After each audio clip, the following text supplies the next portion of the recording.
สบายดีพี่น้องยินดีเขาคือ2พุทธไทยซ่าแนวพี่น้องพาพี่น้องมาชมบรรยากาศยามเช้าพี่น้องหลังจากที่ว่าแม่พุทธและอัดคลิปไปเนาะอัดคลิปลงว่าบ่มีฝนตกฝนบ่ตกก็เลยเปิดน้ำใส่มาเมื่อคืนนี่ฝนตกพี่น้องเด้น้ำมีอยู่ในไหนาแหละปลาก็รอดไปเนาะปลาอยู่ในไหนาเนาะทั้งปลาทั้งกะแม่พุทธก็รอดไปอีกมันยังดุด้วยฝนตกเมื่อคืนนี่ก็แห้งเติบพี่น้องแห้งเติบเฮิงเติบแต่ว่าสิว่าให้มีน้ำเต็มอยู่ในไหนาก็บ่เต็มเนาะเพราะว่าหน้าเฮามันแห้งอะเด้ก่อนขี้ไถโจนขาวเบิดในตะกร้าก็มีน้ำเบิดแต่ว่ามีแต่อยู่บนหองกะเนาะแถวหองกะนี่มีแต่ว่าแถวทางกลางไหนานี่จะบ่มีก็ยังไข่แน่เนาะว่าฝนได้พรมลงมาใส่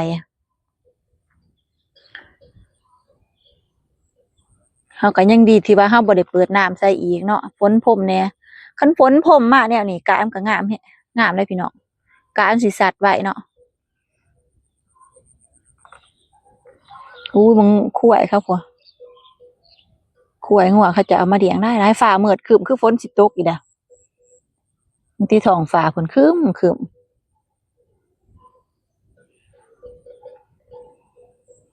ุ้ยพี่น้อง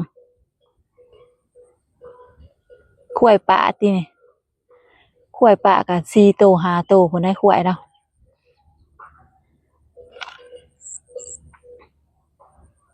คุ้ยงัวของเขาอยู่นอกหัวเขาเจ้าก็ยังเลี้ยงอยู่คือกันเพราะว่าหน้าทงนั้นเขาบ่ได้เฮ็ดหน้าใส่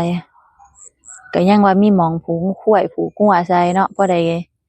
แหนหญ้าเล่มหนาอยู่นำคันแท้หน้าเบื้องนี่แม่นจะบ่ได้เฮ็ดเนาะที่ว่ามาโซนหัวเบื้องนั้นหั่นแม่นเขาเจ้าเฮ็ดหั่นเบื้องนั้นเขาจะเฮ็ดมีอ้ายฝนพี่น้องอ้ายฝนยิบอยู่กลางเว้นมื้อนี้สิตกมาอีกบ่เนาะครึ้มแห้งเลยท้องฟ้าพุ่นเป็นโงนอยู่ขี้เฝือตกก็ตกมาซะเนาะพี่น้องเนาะพอได้ให้มีน้ำอยู่ในไหนาเนี่ย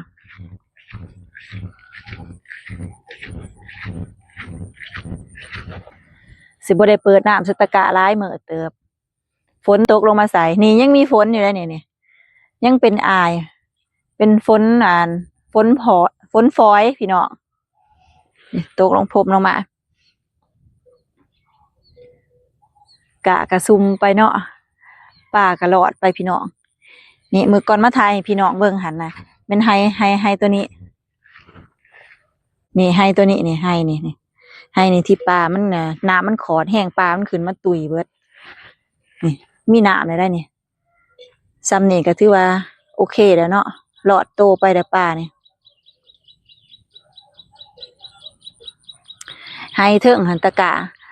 ะไฮนั่นกะน้ำเต็มว่าไฮตัวนั้นเพิ่นก็อยากตำแน่อยากรูปแน่เวลาน้ำอยู่ทั้งนอกหัวนะฝนตกใส่สิมันก็ไหลซึมลงมาใส่ไฮเถิงที่ไฮนี่เนี่ยอยากโคกแน่นู่นแน่ได้ต้องได้เปิดน้ำใส่ประจำด้วยเนี่ยมีน้ำเต็มไฮตะกะแล้วพี่น้องไม่พูดกับบริเปิดหน้ามันฝนตกลงมาใส่ก็ดีเลยเนาะพี่น้องเนาะ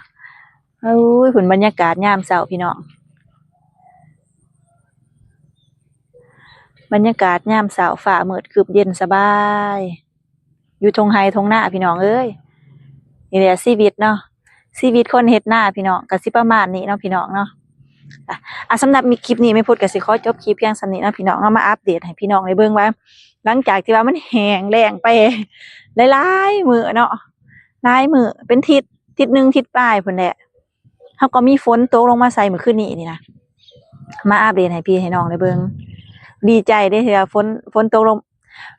ลงมาใส่เนาะฝนตกลงมาพรมกะดีใจว่าสิซะสำหรับคลิปนี้ไม่พูดก็สิขอจบคลิปเพียงส่ำนี้เนาะพี่น้องเนาะฝากพี่น้องแต่ละคนกดติดตามกดไลค์กดแชร์เพื่อเป็นกำลังใจให้ไม่พูดเฮ็ดคลิปเด้อพี่น้องเด้อ